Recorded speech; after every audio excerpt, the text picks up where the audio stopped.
अब हम बढ़ते हैं अपने अगले सत्र की तरफ। हमारा अगला सत्र एक डिबेट है जिसमें आपके मन में उठ रहे तमाम सवालों का जवाब मिलेगा कि आखिर 2022 में बीजेपी की क्या तैयारी है और कांग्रेस की क्या तैयारी है। दोनों ही दलों की तरफ से पक्ष रखने के लिए हमारे साथ खास मेहमान मंच पर आएंगे। नेहा जोशी जी, राष्ट्रीय अध्यक्ष बीजेपी यूथ विंग की, प्लीज आप मंच पर आइए, आपका स्वागत है। और साथ ही सूर्यकांत धस्माना जी, कांग्रेस प्रदेश उपाध्यक्ष, सर आप भी प्लीज मंच पर आइए। और अपर्णा, इस सत्र को आगे बढ़ाने के लिए आप भी मंच पर आइए।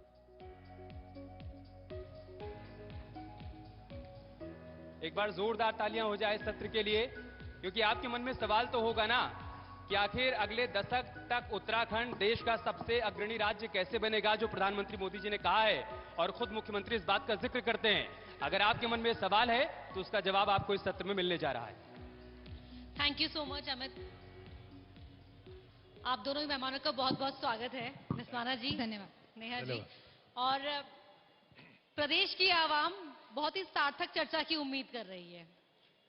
कोई शोरगुल नहीं होना चाहिए और किसी भी शोर में कोई मुद्दा जो उत्तराखंड की जनता से जुड़ा हुआ है वो दबना नहीं चाहिए। मैं पहले से ही सभी से ही ये अपील भी कर रही हूँ, रिक्वेस्ट भी कर रही हूँ और उम्मीद भी कर रही हूँ, मेरे पहाड़ी भाई बहन निराश नहीं करेंगे।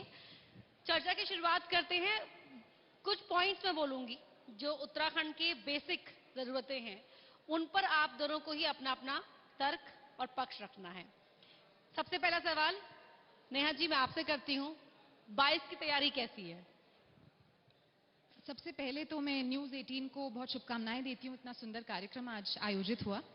और क्योंकि आज 26/11 का जो टेरर अटैक हुआ था उसकी 13वीं हम एक एनिवर्सरी है, तो मैं उन सब शहीदों को भी याद करके अपनी बात शुरू करना चाहती हूँ जिन्होंने अपने प्राणों के बलिदान दिए। 2022 की तैयारी कैसी है वो इस कमरे में जो अभी तक हम एनर्जी देख रहे थे उससे ही दिखती है।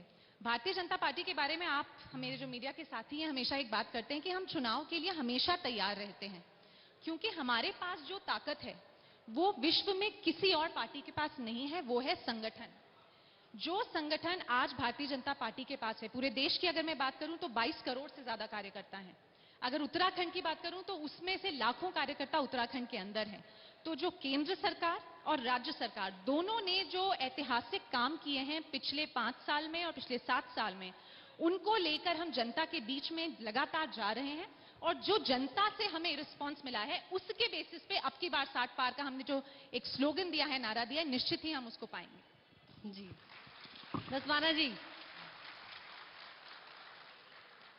देखिए, हम राज्य की सबसे बड़ी विपक्षी पार्टी है और लोकतंत्र में विपक्ष का काम होता है चौकीदार की भूमिका। जिनके पास जनता का मैंडेट होता है, जनता जिनको चुनती है इसलिए कि वो अपना मैनिफेस्टो जनता के सामने रखते हैं, उस मैनिफेस्टो के अनुसार वो 5 वर्ष तक उसका पालन करते हैं कि नहीं करते हैं, इस पे नजर रखना, और अगर नहीं करते तो चौकीदार की भूमिका निभाना, ये विपक्ष का काम होता है। नेहा ने बहुत अच्छी बात कही, मैं उनकी बात से सहमत हूं कि भारतीय जनता पार्टी हमेशा चुनाव के लिए तैयार रहती है। ये पार्टी बनी ही चुनाव के लिए है, इसके अलावा इनका कोई काम नहीं। 5 वर्ष तक इस राज्य में 2017 में 4 चुनाव, 2002 में, 2007 में, 2012 में और 2017 में, 4 चुनाव में इतना बड़ा प्रचंड बहुमत किसी पॉलिटिकल पार्टी को उत्तराखंड की जनता ने नहीं दिया जो 2017 में बीजेपी को दिया। और वो प्रचंड बहुमत इसलिए दिया कि त्रिवेंद्र सिंह रावत जी ने नहीं, तीरथ सिंह रावत जी ने नहीं, धामी जी ने नहीं, इनके सर्वोच्च नेताओं ने, जिनमें प्रधानमंत्री शामिल हैं, जिनमें अमित शाह जी शामिल हैं, उत्तराखंड के अंदर आधा दर्जन से ज्यादा रैलियां करके उत्तराखंड की जनता से अपील करी, डबल इंजन की सरकार होगी तो उत्तराखंड में कोई बेरोजगार नहीं रहेगा, सारे नौजवानों को रोजगार मिलेगा। यह वादा किया कि अगर उत्तराखंड में सरकार बनेगी तो 100 दिन के अंदर भ्रष्टाचार को समाप्त करने के लिए लोकायुक्त आएगा। यह वादा किया कि उत्तराखंड में सरकार बनेगी तो किसानों का कर्जा माफ होगा। यह वादा किया कि अगर डबल इंजन की सरकार बनेगी तो निर्बाध गति से विकास होगा। मैं 3, 4, 5 छोटे पॉइंट आपको बता रहा हूं, बहुत सारी बातें थी। ये सारे मेन टॉपिक थे जो आपने कवर कर लिए। मैं बड़ी इंपॉर्टेंट बात आपसे कह रहा हूं, क्योंकि 5 वर्षों में बेरोजगार नौजवानों को तो रोजगार नहीं मिला, त्रिवेंद्र सिंह जी को मिला, तीरथ सिंह जी को मिला, धामी जी को मिला। 22 के लिए आपकी तैयारी, मैं बता तो रहा हूं विपक्ष की तैयारी क्या होती है वो भी मैं आपको बता रहा हूं। जी, बेरोजगार नौजवानों को काम नहीं मिला। 5 वर्ष तक पुलिस जैसे इंपॉर्टेंट डिपार्टमेंट में जहां 40% डेफिसिट है एलोकेशन का, सिपाही, हेड कांस्टेबल, दरोगा जहां कम है 40%, उस पुलिस विभाग में भर्ती नहीं हुई। राज्य के तमाम विभाग, चाहे वो स्वास्थ्य विभाग हो, चाहे वो वन विभाग हो, चाहे वो पीडब्ल्यूडी हो, चाहे वो सिंचाई विभाग हो, किसी विभाग में भर्ती नहीं हुई। लंबा हो जाए। मैं बिल्कुल बहुत इसको संक्षेप में ले जा रहा हूं। और बहुत लंबा उसके बाद देखिए, आपने कहा कि डिबेट में हल्ला नहीं होगा, शोर नहीं होगा, इंटरप्शन नहीं होगा। आप विपक्ष मुद्दा में आऊंगी ना इस पर। मैं बिल्कुल, अगला मुद्दा मेरा रोजगार या बेरोजगारी है, आपने वो हाईजैक कर मैं लिया। विपक्ष की बात कर रहा हूं। जो आपने कहा कि आपकी तैयारी क्या है, विपक्ष की क्या तैयारी होती है वो बता रहा हूं। बेरोजगारी का मुद्दा मैंने आपको बताया, किसानों का कर्जा माफ होना तो ये छोड़िए। अगला पॉइंट है मेरा, प्लीज मैं आपको ये कह रहा हूं कि अच्छा लास्ट इतने सारे सवाल आए हैं तो जवाब देने का मुझे मौका देना पड़ेगा आपको। 20 सेकंड्स। हाँ, हमने 5 वर्ष इस राज्य में एक जिम्मेदार विपक्ष की भूमिका निभाते हुए, चौकीदार की भूमिका निभाते हुए, राज्य में जितने जन विरोधी काम हुए, जितने वादा खिलाफियां हुई, उसके खिलाफ सड़कों पर उतर करके जो मर्यादित तरीके से, लोकतांत्रिक तरीके से विपक्ष की भूमिका होती है, उसको निभाया। ये हमारी तैयारी है। ठीक है। नेहा, आप पहले इनके सवाल का जो आरोप लगाया बेरोजगारी को लेकर, उसको जवाब दे दीजिए, फिर मैं अपना क्वेश्चन पूछूंगी नेक्स्ट। देखिए, मेरा मानना है कि एक बड़ा कारण क्यों कांग्रेस पार्टी आज इस देश में अप्रासंगिक हो गई है, इसका एक बड़ा कारण यह है कि इन्होंने हमेशा लोगों की, जनता की आईक्यू को बहुत कम आंका है। अभी धस्माना जी बहुत वरिष्ठ नेता है, मैं बहुत आदर करती हूं उनका। उन्होंने कितनी आसानी से कह दिया कि ये मैंडेट जनता ने इसलिए नहीं दिया था क्योंकि उनको बीजेपी से उम्मीद थी, वो इसलिए दिया था क्योंकि प्रधानमंत्री जी ने 13 रैलियां कर दी, अमित शाह जी ने 15 रैलियां कर दी। क्या इतना आसान होता है उत्तराखंड की जनता को बेवकूफ बनाना? उत्तराखंड की जनता ने भारतीय जनता पार्टी को 57 विधायकों की सरकार बनाकर इसलिए दी क्योंकि उनको प्रधानमंत्री मोदी जी के और हमारी पार्टी के नेतृत्व पर भरोसा था, हमारे कामों पर भरोसा था। और जब भी मैं देखती हूं कि हमारे कांग्रेस पार्टी के कोई भी प्रवक्तागण बैठते हैं और बेरोजगारी की बात करते हैं, तो देखिए, मैं तथ्यों के और नंबरों के बेसिस पे बात करती हूं, अन्य प्रवक्ताओं का मुझे पता नहीं। एक आंकड़ा, आज मैंने ये रिपोर्ट निकाली है, टाइम्स ऑफ इंडिया का 2017 का एक आर्टिकल है। इसमें क्या बताया गया है कि 2012 में जब सरकार बनी थी कांग्रेस की इस प्रदेश में, तो बेरोजगारों का एब्सोल्यूट नंबर था 3.5 लाख।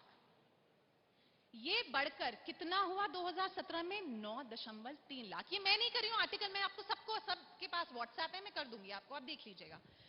इन्होंने 2012 में जब सरकार बनाई तो कहा कि हम बेरोजगारी भत्ता देंगे 750 से 1500 रुपए के बीच में। कहा था धस्माना जी, आपके मैनिफेस्टो में था, हरीश रावत जी ने छाती ठोक कर कहा था। जब सरकार बनी तो हरीश रावत जी तो मुख्यमंत्री बने नहीं थे, तो इन्होंने वो जो अमाउंट है वो कम कर दिया, भत्ता फिर भी किसी को नहीं मिला। जब हरीश रावत जी मुख्यमंत्री बने, उन्होंने रोल बैक कर दिया, कहते हैं हम स्वरोजगार देंगे। आज जिस स्वरोजगार का ये मजाक उड़ाते हैं, कहते हैं क्या आत्मनिर्भर उत्तराखंड बनाएंगे, इन्होंने उस टाइम कह दिया कि हम स्वरोजगार दे रहे हैं इसलिए हम बेरोजगारी भत्ता नहीं देंगे। और बेरोजगारी की दर उत्तराखंड में कभी डबल डिजिट में अगर गई है तो पहले वो हरीश रावत जी की सरकार के दौरान गई है। उसके बाद कब गई दोबारा? जब कोरोना काल आया। 22% बेरोजगारी की दर पिछले साल चली गई थी, आज घटकर वो 4.1% है भारतीय जनता पार्टी की सरकार में। आंकड़े झूठ नहीं बोलते और मैं आंकड़ों के बेसिस पर बात कर रही हूं। अगर आपको लगता है कि मैं झूठ बोल रही हूं तो आप मुझे बता दीजिए। तो ये जो आंकड़े हैं ये झूठ नहीं बोल सकते। आज जो प्रचंड समर्थन हमारे मुख्यमंत्री जी जा रहे हैं, जहां भी जो युवाओं का समर्थन उनको मिल रहा है, आपको लगता है इसलिए मिल रहा है क्योंकि बेरोजगारी है? इसलिए मिल रहा है क्योंकि हमने एक ईमानदार कोशिश की है आत्मनिर्भर उत्तराखंड बनाने की, जो किसी पार्टी ने पहले कभी नहीं। धस्माना जी, इस होमवर्क पर जवाब दे दीजिए अब। नहीं, मैं नेहा को बधाई देता हूं, बहुत अच्छी डिबेटर हैं और इनका उज्जवल भविष्य है, क्योंकि रिसर्च करके आती हूं, क्योंकि उनका ये कर्तव्य है और धर्म भी है, उनका धर्म भी है कि वो अपनी पार्टी को डिफेंड करें निश्चित तौर पे।